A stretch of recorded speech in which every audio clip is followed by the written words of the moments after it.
अगर मालिक खुद खो देगा तो उसका किसी न किसी अंग का फड़कना निश्चित है, और जो अंग फड़के उसी के नीचे शल्य, उतना नीचे शल्य होगा। जैसे नाक, हमारा नाक फड़क रहा है तो नाक के नीचे मुख, अब नाक से मुख, नाक के नीचे मुख है, तो इसी तरह से जो अंग फड़के उसके नीचे शल्य होगा।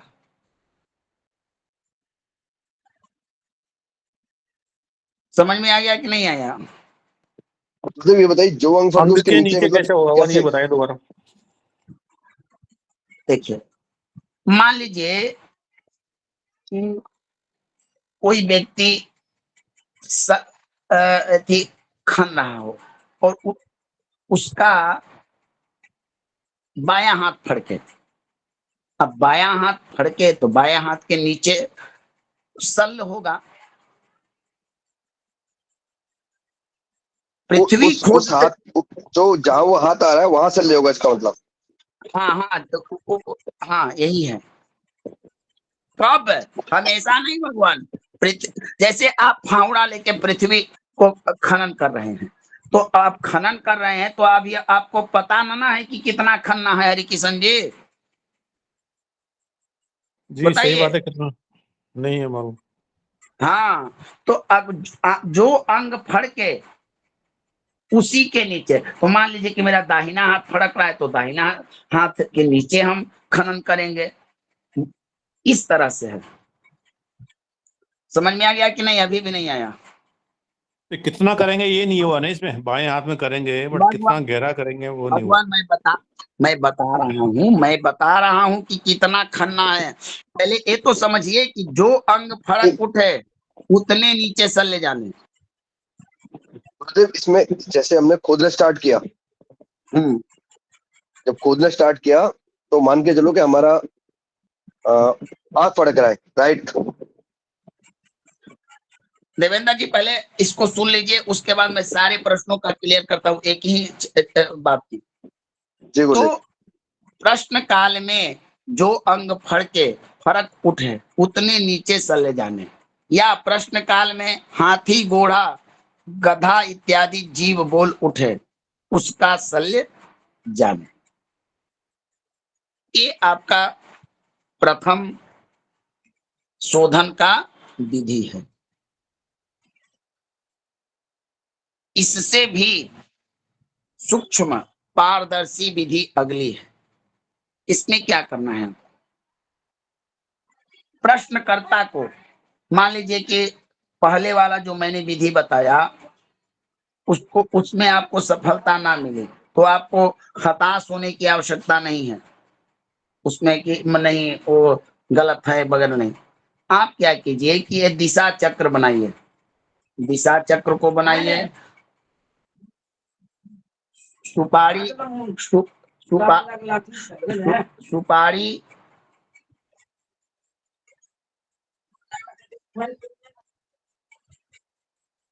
अब भगवान यहाँ पर मैंने कल एक चीज बताया था कि ब्राह्मण, क्षत्रिय, वैश्य और शूद्र, प्रश्नकर्ता की जाति आपको पूछनी पड़ेगी और लिखनी पड़ेगी। बताया था ना भगवान? जी गुरुदेव, बताया था। तो जो प्रश्न आए और जो शब्द आए उसको चक्र में देखिए, ऊपर वाला चक्र जो मैंने लिखाया था वहां से आप लिख लीजिए कि हमको खनना किस दिशा में है। ठीक है ना हरि किशन जी? जी इतना में अगर कोई डाउट हो तो पूछिए, तभी मैं आगे बढ़ूंगा। हाँ बताइए। जी गुरुदेव, मतलब जो शब्द आए और जो जो अक्षर आए गुरुदेव, हाँ, आपने वो बोला तो पूरा नहीं सुन पाया गुरुदेव। जैसे ब्राह्मण ब्राह्मण ने बोला गुलाब, ब्राह्मण बोला गुलाब, क्षत्रिय आया बोला गंगा, वैश्य आया बोला विष्णु, और शूद्र ने बोला आम।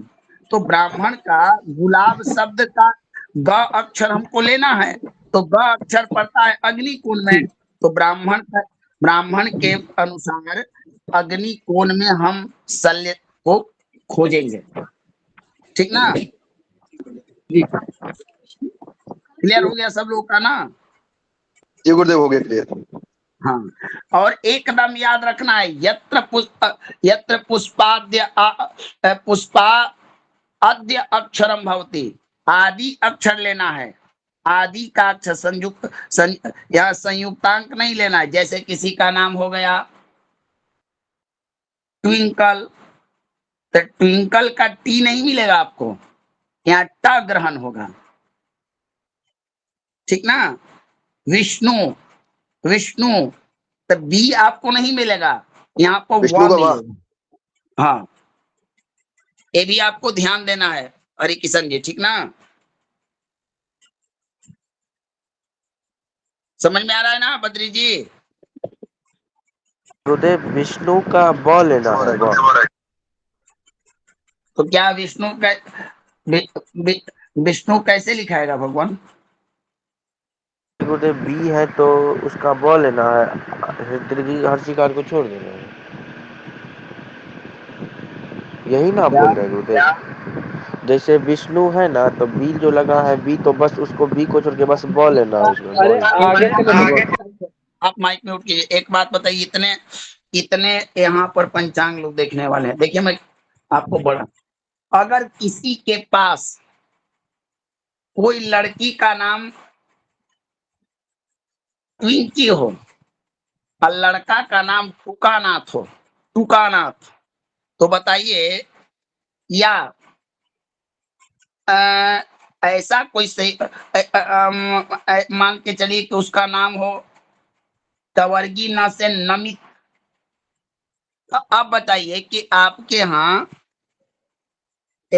तवर्गी ना कहीं मिलता है थी में वो मेलापक वाला में, पंचांग में ना ना ना बताइए, कोई ऐसे मत कह दीजिए कि हाँ या ना, बताइए। बड़े अच्छे अच्छे लोग हैं, सुमंगल जी प्र वगैरह देखती है प्र ना? प्र वाला भी अक्षर नहीं, प्र वाला भी अक्षर नहीं मिलता है। नहीं गुरुदेव मिलता है। पूर्ण अक्षर ही मिलते हैं खाली। हाँ। अब क्या करेंगे रितेश जी? मान लीजिए किसी का आ रहा है टवर्गी ना, तो वहां तो ना है, तो आप क्या कीजिएगा कि गुण मिलापक नहीं कीजिएगा?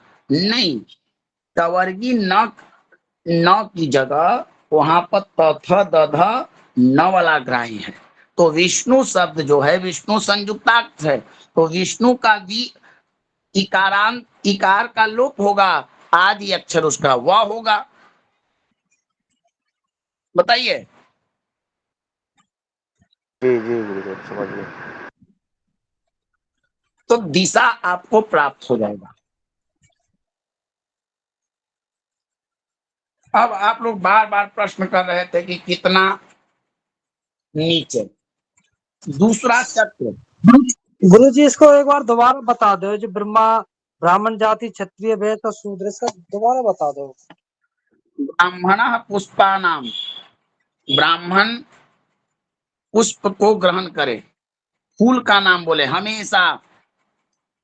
क्षत्रियो नदी, नदी नाम, क्षत्रिय नदी का, वैश्यो देवानाम, वैश्य देवता का, शूद्र फलानामान उच्चारयेत।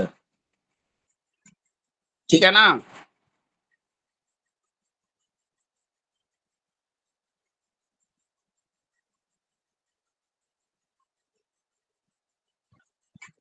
मैं ग्रुप में भेज दिया हूँ, देख लीजिएगा बाकी। चलिए, अब हरि किशन जी, अब यहाँ पर एक चीज और क्लियर करना है कि ये जो दिशा निकला है वो क्या पूरे प्लॉट के निकला है या मकान का?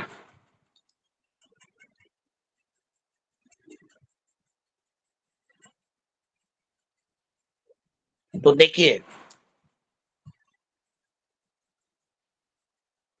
आप जितने जितने भूखंड पर भवन निर्माण कर कीजिएगा, उतना ही पर शल्य शोधन करने का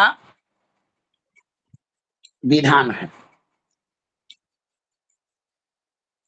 अब मान लीजिए किसी को खेती करवानी हो, कृषि कार्य करवाना हो, तो वो शल्य शोधन करवा के क्या करेगा अरुण जी? बताइए बताइए भगवान। क्या कोई जरूरत भगवान, नहीं पड़ेगी गुरुदेव। उसमें कोई किसी को जरूरत नहीं है भगवान। किसी को वाटिका लगानी हो, बागीचा लगाना हो, किसी को बागीचा लगाना हो, तालाब बनवाना हो, जलाशय इत्यादि स्थानों पर सुमंगल जी शल्य शोधन की कोई आवश्यकता है? नहीं है गुरुदेव।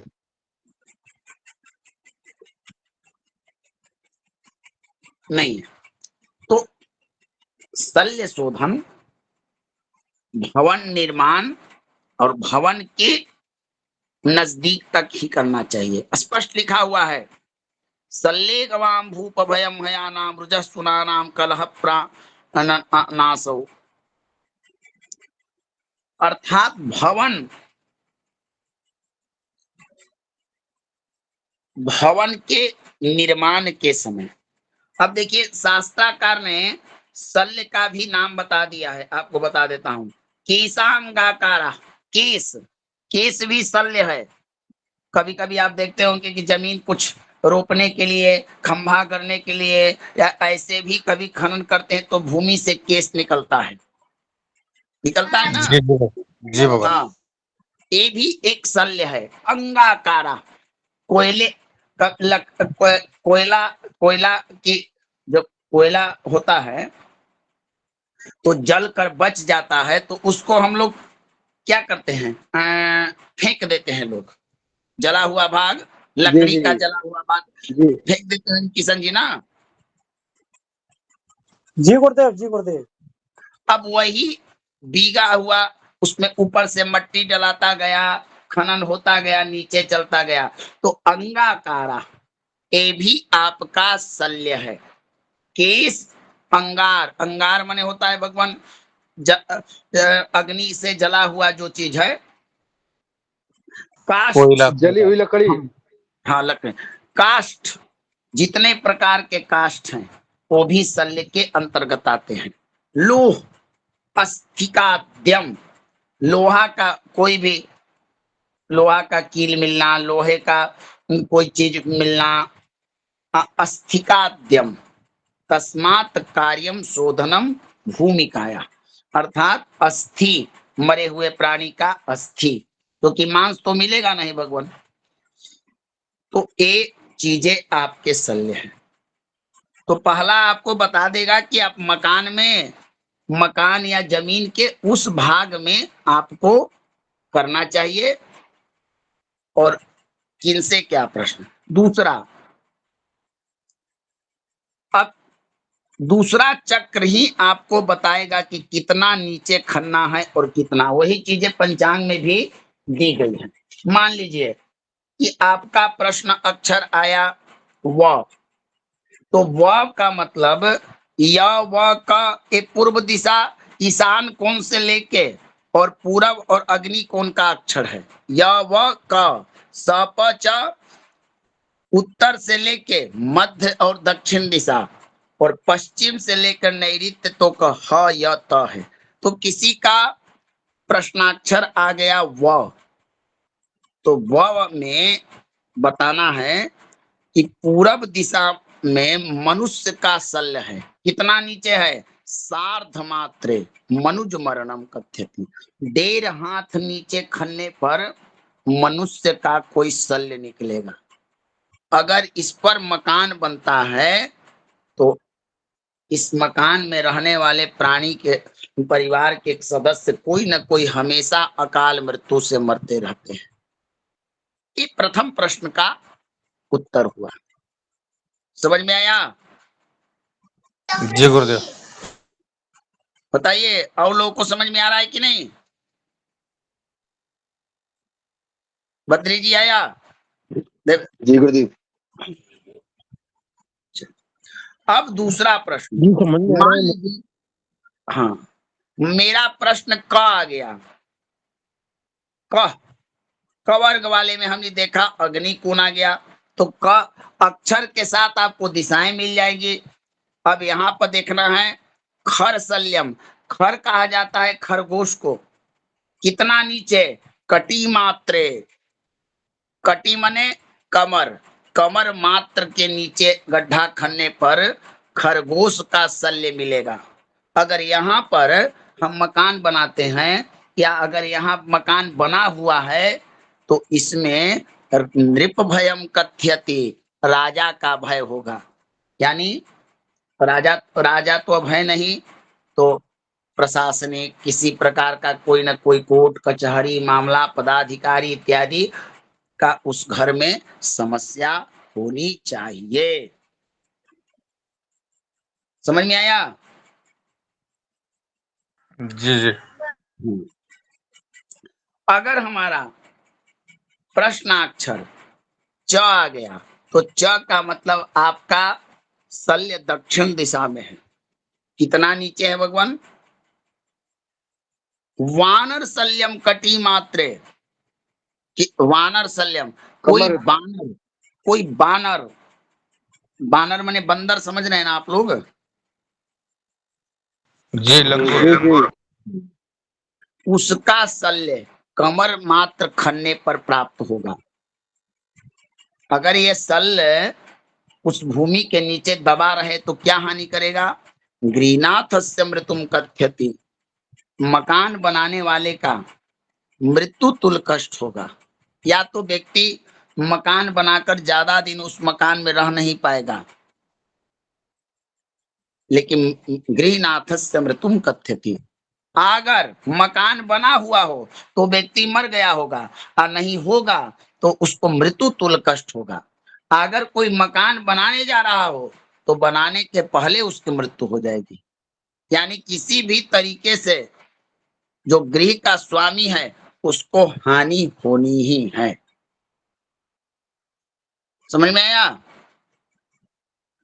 जी गुरुदेव।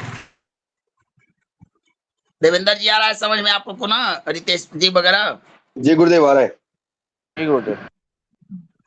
अगर प्रश्न त है तो त का मतलब नैऋत्य कोण में, तो यहाँ पर क्या करेंगे, अश्वशल्यम, अश्व माने जानबे करते हैं आप लोग, घोड़ा, जी घोड़ा, गुरुदेव। हाँ, कितना नीचे, सार्ध, सार्ध हस्त मात्रे, इसमें क्या होगा, सार्ध माने, देखिए आप लोग अंग्रेजी टाइम में बोलते ना है साढ़े, साढ़े नौ, साढ़े दस, यहाँ सार्ध हस्त मात्रे माने डेढ़ हाथ, डेढ़ हाथ, डेढ़ हाथ, 10:30। हाँ, सार्ध हस्त, वितरा, वित्त जरा, वितरा, वित्त राज्य मृत्युम कथ्यते। ऐसे घर में भगवान क्या होता है ना कि धन संपत्ति होते हुए भी लोग आपस में लड़ कट कर मर जाते हैं और इनको सुकून नहीं मिलता है। तो इसी प्रकार से आपको ये प्रश्न वारुण्याम, वारुण्याम माने पश्चिम दिशा, शिशु शल्यम सार्ध हस्ते, यहाँ भी डेढ़ हाथ नीचे, इस घर में कोई रहता नहीं है और इस घर में धन चोरी की समस्या बहुत ज्यादा होती है। बार बार इस घर में रहने वाले प्राणी का चोरी हो जाता है, डकैती हो जाता है, लूट हो जाता है, नष्ट हो जाता है। और घर का मालिक जो होगा कहीं दिल्ली, बम्बे, देहरादून कहीं रहा होगा। प्रश्न पुरुष शल्यम वायव्य कोण में दुस्वप्नम दर्शनम कथ्यते, और उसके यहाँ खाली बूढ़े बूढ़े स्वप्न दिखे जाते हैं। स में है ब्राह्मण का शल्य कटी मात्रे, जहां ब्राह्मण का शल्य होता है उस घर में मकान बनाइएगा तो कमर के नीचे तक होता है खन्ना, निर्धनता होती है। और रिक्ष शल्यम, और अंतिम में जो बताया गया है गोधन नाशम। बहुत सारे जमीन ऐसे हैं जहां गाय जीती नहीं है, मर जाती है, टिकती नहीं है, तो इस प्रकार का बताया गया है। प्रश्न मध्य नर कपालम, और मध्य में पह अगर आ जाए तो मध्य दिशा ब्रह्म स्थान में भस्म होना चाहिए, हृदय इतना नीचे, और ऐसे में कुल नाश होता है। गृहेशो नास्ति तदा सुगतम, और ऐसे लोगों के घर में किसी प्रकार का सुख संपत्ति नहीं होता। समझ में आया? इस प्रकार से आपको प्रश्न बताना है। अब बताइए, मैं आप लोगों को सारा चीज का फोटो दे दूं तो आप लोग इसको एक बुक में नोट कर लीजिए अपने अनुसार क्रम से, और इसका प्रयोग कीजिए, कितना सही है कितना नहीं है, तब तो पता चलेगा। बताइए राघवेंद्र। जी गुरुदेव, ये जो प्रश्न है शल्य चिकित्सा के बारे में, यदि हम ओपन प्लॉट पर ही उस साधक के द्वारा पूछ सकते हैं क्या? क्या कहीं और जाना ही पड़ेगा? ओपन प्लॉट पर नहीं पूछ सकेंगे? नहीं, ये आप कहीं कर सकते हैं। ओपन पर कीजिएगा तो नुकसान कम होगा। अब मार्बल टाइल्स वाला के प्रश्न करे तो उसका तो कुछ नुकसान करवाइएगा ना। नहीं, अभी घर उसका निर्माण होना है, खाली प्लॉट है, खुली जगह है, तो वहीं पे उसको प्रश्न पूछ सकते हैं ना? हाँ हाँ, अवश्य अवश्य अवश्य, लेकिन आप अ, प्रेरित मत कीजिए, प्रेरणा उसके अंदर आनी चाहिए। ऐसा नहीं कि दिखावटी के लिए चलो मैं सीख के आया हूँ थोड़ा तुमको दिखाता हूँ, ये वाला नहीं। उस जिज्ञासु प्रश्न होना चाहिए, लेकिन कर सकते हैं राघवेंद्र जी। यदि उसको इसका ज्ञान ही नहीं है शल्य का, तो वो क्यों कर पूछेगा प्रश्न? तो हमें उसको प्रेरित करना पड़ेगा ना, उसके भूमि में शल्य है या नहीं जानने के लिए। जी जी जी जी जी जी जी। और बताइए,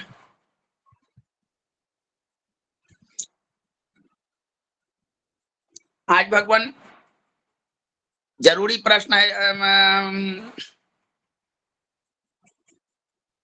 देवेंद्र जी क्या प्रश्न है बताइए। जी, मैं एक बात जानना चाह रहा था, जैसे कि अभी क्या है, शल्य तो सब जगह मिल रही है, ठीक है। अब कोई मर घट था, वहां पे पूरा भराव हो गया, तो लोग फंस गए वहां पे, बहुत सारे लोग। और ऐसा मैक्सिमम जगह होता है, कहीं ना कहीं कुछ ना कुछ मिलेगा ही मिलेगा। तो वो जो नीचे दबा हुआ है, उसका जो हम ये ढूंढ रहे हैं, बार बार निकाल रहे हैं चीजों को, ये कंपलसरी है?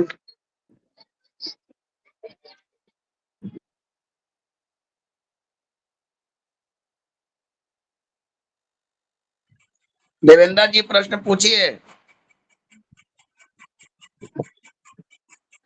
जी गुरुदेव। हेलो।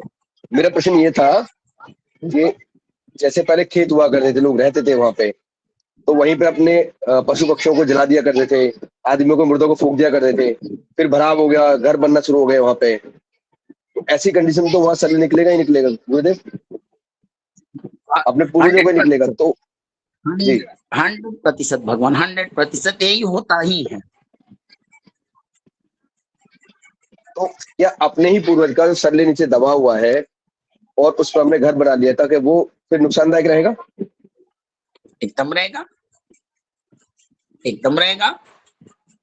अब आपके मान लीजिए किसी के पूर्वज, जमीन क्या है, बहुत सारे जमीन ऐसे हैं जो बाढ़ से प्रभावित क्षेत्र होते हैं। अब बाढ़ का पानी आता है तो उनका कटाव होता है, इस तरह होता है, फिर वहां मकान में। भगवान देखिए, शल्य तो हर जगह है, लेकिन जी गुरुदेव। यहाँ पर तो बताया गया है कि कौन कौन शल्य नुकसानदायक है। जैसे तिथियां 30 मानी गई हैं, लेकिन जी नवमी, चौथ, रिक्ता, ये तिथियां थोड़ी वर्जित है शुभ कार्यों में। तो इतना जी जो शल्य इन्होंने बताया है, ये शल्य रहना ज्यादा नुकसानदायक है। समझे देवेंद्र जी जी? गुरुदेव। जी गुरुदेव। अब जैसे मान लीजिए किसी के यहाँ ब्राह्मण का शल्य उसके घर जिस जमीन पर हो, तो उस जमीन पर उसका प्रभाव तो होगा ना। जी गुरुदेव। तो एक चीज है, आपका भी कथन सही है, लेकिन अब दोष है, भूमि में दोष है, तो आपको उपाय तो करना पड़ेगा। ठीक है ना भगवान? जी गुरुदेव, ठीक है। चलिए अगला प्रश्न बताइए। गुरुदेव, क्या ऐसा हो सकता है कि हर भूमि में शल्य होबे करे? हम्म, बोले गुरुदेव, क्या ऐसा हो सकता है जो हर भूमि में शल्य हो? हो सकता है भगवान की है। सभी घरों में सेल है भगवान। हो सकता है अरे क्या है आपके बाल बोलिए बा, ना, अरुण जी घर छोड़िए, आपके शरीर पूरा शल्य से भरा हुआ है। आप जी स्वयं जी एक सही शल्य बात है। है, आप एक स्वयं शल्य है, तो आप खोज रहे हैं, भूमि खनने जा रहे हैं क्या हर्षु जी? सही बात है। क्या हर्षुदत्त जी, अवधेश जी, है ना? जी गुरुदेव बिल्कुल सत्य है, बिल्कुल है। बताइए, मैं गलत कर रहा हूँ? केस आपका है, हड्डी आपका है, नख आपका है, कपाल आपका है, सब तो मनुष्य का ही। क्या रितेश जी? इंसान खुदा सेल है। गुरुदेव, ये मतलब ये बात तो हमको पता, मतलब आप कल बताए थे जो मनुष्य शल्य है, तो मतलब ये पूछ रहे थे जहाँ भूमि रहते तो वो निश्चित ही है जो उस भूमि में शल्य होता ही है। बस डाउट आया था तो पूछ लिए। भगवान मैंने क्या कहा कि शल्य, अब शल्य आप प्रश्न के आधार पर पता चलेगा ना कि वहां पर कौन सा है, खर का शल्य है कि अश्व का शल्य है। यानी ये बात मान के चलिए कि जमीन के नीचे कुछ ना कुछ दबा रहता ही है भगवान। उसी की शुद्धि के लिए तो हम शल्य शोधन चक्र करते हैं। जी गुरुदेव, समझे? अब समझ गए, यही पूछ रहे थे, अब हमारा उत्तर मिल गया। एक नया चीज आपको बताते हैं। राघवेंद्र जी, कोई प्रश्न है? जी गुरुदेव,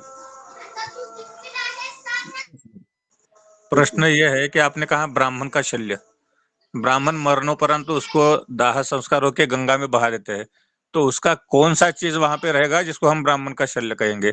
और दूसरा ये प्रश्न है कि जो अन्य सांप है, बिच्छू है, मेढक है, जो भी अन्य जानवर आते हैं, तो उनका शल्य का यहाँ पे वर्णन नहीं मिलता, केवल खर है, घोड़ा है, हाथी है, इतनों का ही क्यों?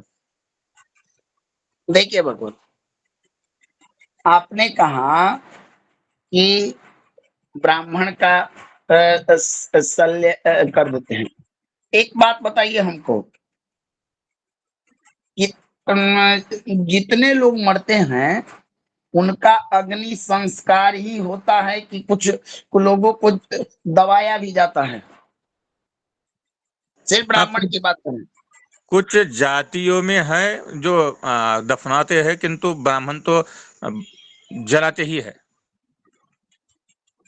जलाते हैं नहीं लेकिन भगवान, नहीं, ना सन्यासी जो सन्यासी होते हैं ब्राह्मण में उनको दबाते भी हैं भगवान। नहीं वो तो नहीं, देखिए सुनिए, उसके लिए भी देश काल परिस्थिति है। अब किसी ब्राह्मण का लड़का 5 महीना, 6 महीना, 8 महीना, 9 महीना, 2 साल, 3 साल, 5 साल, तो भगवान कुछ गाड़ने का भी अर्थ होता है ना। दूसरी बात आपने जो जी हमसे जी प्रश्न किया, हाँ, बहुत सारे ऐसी घटनाएं होती हैं जिसमें शरीर प्राप्त नहीं होता है। किसी ने मार दिया, काट दिया, गाड़ दिया, होता है ना, दुर्घटना घट गई, जी वहीं पर जी खत्म। जिस गंगा की आप बात कर रहे हैं भगवान, जिस गंगा की आप बात कर रहे हैं, या नदी की बात करें या स्मशान, कालांतर में भगवान जमीन का इतिहास ऐसा है तो परिवर्तनशील है। हो सकता है भविष्य में जिस जगह आपके यहाँ कोई सार्वजनिक स्थल, वहां पर आगामी भविष्य में कोई भवन बन जाए। जहां आपकी परंपरा पूर्वज जहां पर श्राद्ध क्रिया करते थे वहां पर भवन बन जाए, हो सकता है ना? अवश्य अवश्य होगा भगवान। जी गुरुदेव, हो जाता जी है। जी भगवान। तो भगवान यही चीजें होती हैं, और सबके यहाँ सब चीजें नहीं मिल पाएंगी, कुछ ना कुछ तो अंतर निकलेगा। तो आ रहा हूं सुमंगल जी, पहले राघवेंद्र जी का जवाब दे दूं। तो राघवेंद्र जी, इसका मतलब है कि अब जैसे एक प्रश्न कुंडली है और गणित के आधार पर है, तो इसको मानिए, इसका शोधन कीजिए, तब आपको पता चलेगा कितनी सत्यता है और कितनी इसमें कमी है। ठीक है ना राघवेंद्र जी? जी गुरुदेव जी। दूसरा मैं बता देता हूं सबको एक साथ। सबकी कुंडलियों में दोष होता है 100%। बताइए, होता है कि नहीं? सबकी बिल्कुल बिल्कुल। कुंडलियों में कुछ ना कुछ दोष है। बताइए, कोई व्यक्ति कह दे कि हमारी कुंडली में सिर्फ गुण भरा है, तो नहीं, सबके गुण अवगुण सबके उड़ रहे हैं। देखिए, गुण अवगुण सुमति कुमति सबके उड़ रहे हैं। तो उसी प्रकार हर मकान में वास्तु दोष है, हर घर में शल्य शोधन दोष है, लेकिन इस विद्या का प्रयोग तभी प्रकट होगा जब कोई इसको प्रेरित करके करवाएगा। पिंडाद नयन, बहुत सारे वास्तुशास्त्री पिंडाद नयन नहीं जानते हैं, नहीं करते हैं, इसे भी मकान बना लेते हैं। लेकिन ये सब चीज शोधन कीजिएगा तभी इसका फल आपको दिखेगा। समझ गए ना राघवेंद्र जी? जी जी गुरु जी। समझ में आ गया ना? जी बिल्कुल। हाँ, जी चलिए गुरुदेव। पूछिए सुमंगल जी। जी गुरुजी, जैसे हमने ये तो निकाल लिया कि हमारी उत्तर दिशा में दोष है, पूरे मकान पूरे प्लॉट के हमने भाग करके भी देख लिया कि उत्तर दिशा में इतना टुकड़ा भूमि का आ रहा है। मान लीजिए वहां पे 10 बाय 10 का टुकड़ा उत्तर दिशा के लिए आ रहा है, और हमें पता चल गया कि हमने 10 बाय 10 में खुदाई करनी है। तो इसमें 10 बाय 10 को फिर पूरा ही खोदना पड़ेगा, या उसमें भी तो कहीं कुछ पॉइंट निकालने का भी उसमें कोई सूत्र है कि 10 बाय 10 में तो यहाँ करना है, जैसे देखिए, या पूरे अब 10 मान बाय 10 लीजिए का कि खोदना है? ना सुनिए, निकला कि दक्षिण दिशा में खनना है। मेरी बात को समझिए, मैं आपकी बात समझ रहा हूँ। और दक्षिण दिशा जी का जो भूखंड है वो थोड़ा लंबा है, ठीक ना? जी जी। यही ना आपका प्रश्न है? हाँ जी। तो आप खनन कहाँ से कीजिएगा? तो देखिए, दक्षिण दिशा में जितना आपका एरिया है, सबसे पहला खनन आपको मध्य में करना चाहिए।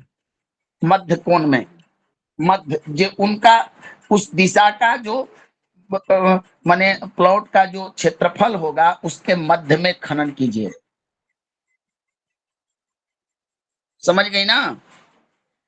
नहीं दक्षिण समझी? दिशा वाले, नहीं, मध्य जैसे, मतलब किसका मध्य? दक्षिण दिशा वाले का मध्य है या पूरे प्लॉट का मध्य? नहीं, पूरा प्लॉट में तो दक्षिण दिशा में नहीं आपका प्रश्न जिस आ गए अक्षर का होगा आप उसी आ दिशा में गए न खनन कीजिएगा। आ गए। हाँ जी। अच्छा, मतलब आप जितनी हिस्सा दक्षिण दिशा का निकलेगा, जितना हिस्सा मान लीजिए वो भी 10 बाय 10 का उतना टुकड़ा निकला, तो पहले हाँ, उसके बिल्कुल मध्य में करें, 10 बाय उसका 10 भी के मध्य में। उसका भी एक पॉइंट चाहिए ना कि हम खनन कहाँ से करें, दक्षिण हाँ में भी जी हाँ खनन जी हाँ कहाँ जी से करें। हाँ जी हाँ जी, बिल्कुल वही पूछ। हाँ, तो उसका मध्य में ही होता है, क्योंकि मध्य ही सबसे पहले होता है। और मान लीजिए कि क्योंकि इसमें क्या है, इसमें कंफ्यूजन वाली कोई बात नहीं है। इसमें दिशा आएगा आपको, ये नहीं है कि दक्षिण का मध्य, इसमें दिशा आएगा। आपको दिशा है अग्निकोण, तो अग्निकोण में करिए। तो इस तरह से दोस्त है। नहीं तो अगला गुरुजी, प्रश्न। जितना हिस्सा मान लीजिए 10 बाय 10 का टुकड़ा हमारा दक्षिण में निकला, तो क्या पूरे को खनन करेंगे क्या? आपने अभी बोला कि सेंटर से शुरू करो, मध्य से, तो मध्य हाँ में हमने कर लिया। मध्य हाँ, में इन केस नहीं मिलता, मिल जाता तो ओके, अगर नहीं मिलता तो भी क्या हमें पूरे को खनन करना है, या सिर्फ सेंटर में अगर नहीं मिल गया नहीं तो भी ठीक है, नहीं नहीं मिला तो नहीं भी ठीक है, छोड़ देना नहीं उसके नहीं, बाद? नहीं नहीं, आप जिस समय प्रश्न करेगी वो एक कोना ही आपको खनन करना है, वहीं से निकालना है, बाकी भूमि स्वतः शुद्ध हो जाएगी। नहीं नहीं, मैं बाकी का नहीं कर रही, मैं उसी दिशा का ही बोल रही हूँ। दिशा में जितना टुकड़ा हमें मिलता है वो पूरे टुकड़े को खनन करना है, खेत की तरह, जैसे हम खेत खोदते हैं। नहीं दक्षिण नहीं, दिशा खेत हमें नहीं मिल गई। खोदना है। खेत आप दक्ष- खेत खेत आप निश्चित मान पर कहती है कि नहीं मेरा खेत एक ही हाथ जोतना है, ऐसा नहीं ना नहीं होता है। नहीं नहीं नहीं नहीं गुरुजी, खोदने का मतलब ये नहीं मैं कह रही कि एक हाथ खोदना है या 10 हाथ खोदना है। कहने का मतलब है जैसे भी पूरा ही खोदना है, जैसे खेत खोदते हैं फिर नहीं पूरा। नहीं, पूरा प्लॉट नहीं खोदना है, एक दिशा जो आपको मिला है उस दिशा का किसी भी गुरुजी आप समझो, गुरुजी आप समझो, पहले जो दिशा हमें मिल गई है, दिशा में जितनी भूमि का टुकड़ा हमारे पास आ रहा है, उस भूमि के पूरे टुकड़े को करना है ना, जो दिशा में आ रहा है। रुकिए रुकिए 50 मैं बाय आपको 80 का प्लॉट है। आप समझो गुरुजी, 50 बाय सुनिए 80 का सुनिए प्लॉट हो गया। जितनी नींव की चौड़ाई होगी उतने से काम चलना चाहिए मेरे ख्याल से। तो एक मिनट भगवान, नींव खुदाई होती है 2 फीट या एक 3 फीट चौड़ाई का। अब जैसे आप देखिए, आपका कहना है कि ए हो गया दिशा, मान लीजिए कि ए पूरब, ए हो गया पूरब और हमको खनना है पूरब में, तो मंगल जी आप देख रही है ना, समझ रही है ना। जी जी गुरुजी। तो आप पूरब आपका निकला, तो आप पूरब दिशा में किसी एक निश्चित आप स्थान चुन लीजिए कि हमको यहाँ खनना है, हमको यहाँ खनना है, हमको यहाँ खनना है, हमको यहाँ, किसी एक जगह ही खनने से पूरे पूरब दिशा का वो फल बताएगा। यही तो मैं पूछ रही हूँ गुरुजी, जैसे हमने मान लीजिए एक कॉर्नर को पकड़ लिया, पूरब दिशा का हिस्सा ले लिया, उसमें से हमने एक जगह खोदा और हाँ, वहां पे कुछ नहीं निकला, तो तो नहीं क्या निकला हमें तो दूसरा भी खोद? नहीं अच्छा नहीं वही छोड़ दे, फिर नहीं निकला या नहीं नहीं निकला? नहीं नहीं, नहीं निकला तो नहीं निकला, नहीं, छोड़ क्योंकि दे आपने मतलब कहीं भी, इसका मतलब तो ये हुआ कि पूरब दिशा पकड़ो और कहीं भी खोद लो, अगर निकल आया तो भी ठीक है, नहीं निकला तो भी ठीक है। हाँ ठीक है, बस। चलिए, और किन्हीं का कोई प्रश्न? हरिकिशन जी चले गए कि हैं? है भगवान, है मौजूद है। आज आपको एक चीज और बताता हूँ, छोटा सा चीज है, देखिए। बिना गणित के, बिना गणित के, बिना पंचांग के, बिना शास्त्र के, अनुभूति के द्वारा आप ये जान सकते हैं कि कौन सी भूमि मृत है, कौन सी भूमि जागृत। एक छोटा सा एक उदाहरण देता हूँ। होता ना है, आप लोग बात करते हैं मकान बनाने के बाद तो कि भूमि, लगता है कि भूमि सो गई है वगैरह, ऐसे शब्द आप लोगों ने सुने होंगे। नहीं जी भगवान। गुरुदेव सुना है। हाँ, तो मैं आपको बताता हूँ। कभी कभी ऐसा आप लोगों ने देखा है कि कुछ मिट्टी ऐसे होते हैं जिन पर कोई भी चीज अगर लगाया जाए तो वो अच्छा उत्पादन नहीं करती है ना। जी जी बिल्कुल। गुरुदेव। किसी ने देखा है कि नहीं? गुरुदेव जैसे पौधे लगाओ सूख जाते हैं, कुछ और लगाओ तो सूख जाते हैं, ऐसी भूमि होती है। होता है कि नहीं, बताइए आप लोग पहले। तो उसी प्रकार भगवान, हमारे यहाँ वास्तु शास्त्रियों ने ये देखा कि मृत भूमि का लक्षण क्या है और सुप्त भूमि और जागृत भूमि का लक्षण क्या है। तो सबसे पहले देखिए, भूमि मृत कैसे पहचानी जाती है। जो भूमि भगवान, जो भूमि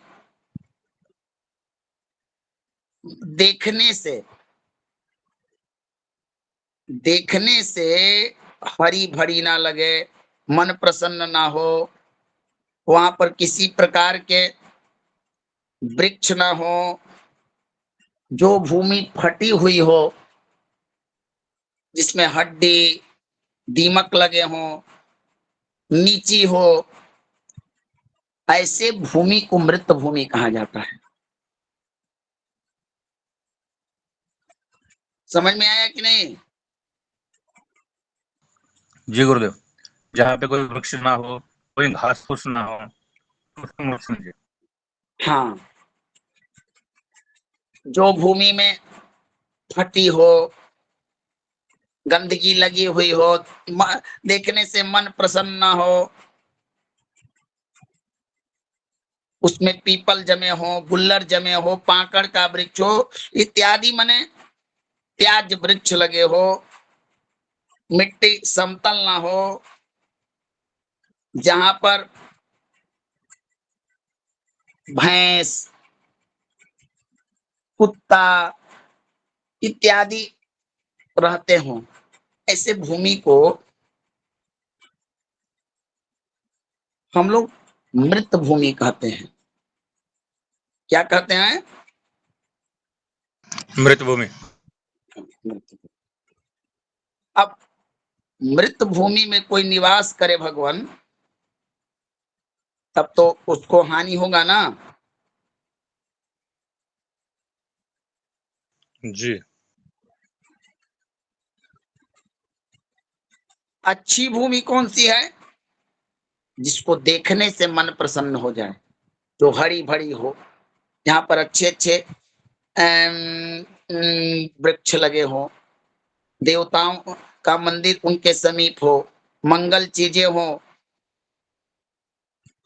इस प्रकार के भूमि भगवान पवित्र भूमि होती है। तीर्थ क्षेत्र का भूमि, ये सब पवित्र भूमि होती है और जागृत भूमि होती है। जिस भूमि में रहने वाले परिवार का निरंतर वृद्धि हो, कुल वृद्धि हो, गोधन बढ़े, व्यापार बढ़े, परिवार में सुख शांति हो, यही भूमि जागृत भूमि कहलाती है। सही है ना? जी भगवान। इसी भूमि को हम जागृत भूमि कहते हैं। चलिए आज प्रश्न ले लेते हैं भगवान। गुरुजी, हाँ, गुरुजी, जैसे अभी आपने जो पहले पाठ पढ़ाया था, एक कि कोई प्रश्न पूछने आता है और वो अपने हाथ को खुजाए या नाक को खुजाए या कोई भी अंग खुजाए तो हम उस हिसाब से गणना करते हैं। कुछ लोगों को गुरुजी आदत होती है, जैसे लड़के होते हैं उनको बार बार बाल सेट करने की आदत होती है, या लेडीज होती हैं चूड़ियां डाली होती है हाथ में, बार बार चूड़ियों पे हाथ फेरने की आदत होती है उनकी। तो गुरुजी उस चीज को फिर कैसे हम देखें, उसी उनको दृष्टि नॉर्मल से। आदत है? नहीं नहीं, नॉर्मल अच्छा, आप सेम से। देखिए, नहीं आदत देखिए। अब एक बात बताइए, किसी व्यक्ति को आदत है कि बिना स्नान किए भोजन कर ले, मेरी बात को समझिएगा, इसी में प्रश्न उत्तर है। और वो व्यक्ति कहीं पूजा हवन में चल जाए, तो उसके आदत को अगर वो खा कर हवन करे, कि मेरा नित्य का रूटीन है भाई, मैं भोजन खाकर पहले पहले आत्मा, तब बाद में कहीं देखेंगे परमात्मा, तो ए भगवान कोई नेचुरल इसको नहीं न मानिएगा। भोजन करके कोई हवन पूजा कर सकता है उदय जी? बताइए। नहीं गुरुदेव, नहीं कर सकता। नहीं तो गुरुदेव, नहीं कर सकता। उसी प्रकार नीतू जी, उनका जो नेचुरल आदत हो, स्वाभाविक लक्षण हो, इसी विशेषता को तो एक प्रश्नकर्ता को पकड़ना है ना, और यही तो उसका लक्षण दिखेगा। ठीक है गुरु। हाँ। चलिए, और किन्हीं का कोई प्रश्न? देवेंद्र जी। गुरुदेव, जैसे आपने कहा कि भैंस हो, कुत्ता हो, तो अपनी ही जगह में वो बहुत लोग भैंस बांध के रखते हैं, तो क्या वो जी जो भूमि है वो मरी हुई है? नहीं नहीं, बांधना नहीं, मृत मैंने भूमि है। कहा मैं मृत भूमि का लक्षण होता है भगवान। सबसे पहले आप देखिए, वह भूमि जागृत भूमि है जहां पर वृद्धि हो। अब जैसे पेड़ लगा हो, तो एक पेड़ लगा रहे हैं, पेड़ सूखते जा रहा है, सूखते, फसल लगा रहे हैं, अच्छा नहीं हो रहा है। कोई पशु पक्षी रख रहे हैं, वहां नहीं रह रहा है, जमीन फटी हुई है, दीमक लगी हुई है, जी गुरुदेव। अपवित्र है, गंदगी रहता है, ऐसे भूमि को आप कहिएगा जीवित भूमि? नहीं। तो भैंस बांधना नहीं भगवान, अब जहां गाय न रहे, जहां श्मशान की भूमि या अपवित्र भूमि, इस सब चीजों को भगवान, श्मशान तो अलग चीज है, इस तरह से उसको निर्धारण किया। फटी हुई भूमि पर कभी भी निवास नहीं करना चाहिए। जहां पर पशु पक्षी गांव में होते ना है कि पशु पक्षी मर जाते हैं तो उन्हें गाड़ देते हैं कहीं, जी जी गुरुदेव। ऐसी भूमि पर, जहां गंदगी गंदा बीगा जाता हो, ऐसी भूमि पर। जी गुरुदेव, समझ गया मैं। चलिए ठीक है भगवान। जी गुरु जी, ठीक है गुरु। ठीक है भगवान।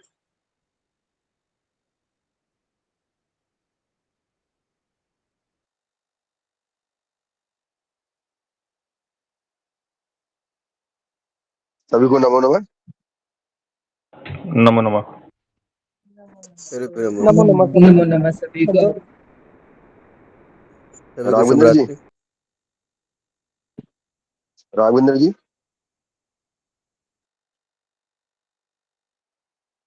राघवेंद्र जी। भगवान गुरु जी से कहिए ना वो फोटो डालने के लिए, ताकि इससे हम सब रिसर्च कर सके एक बार। अब है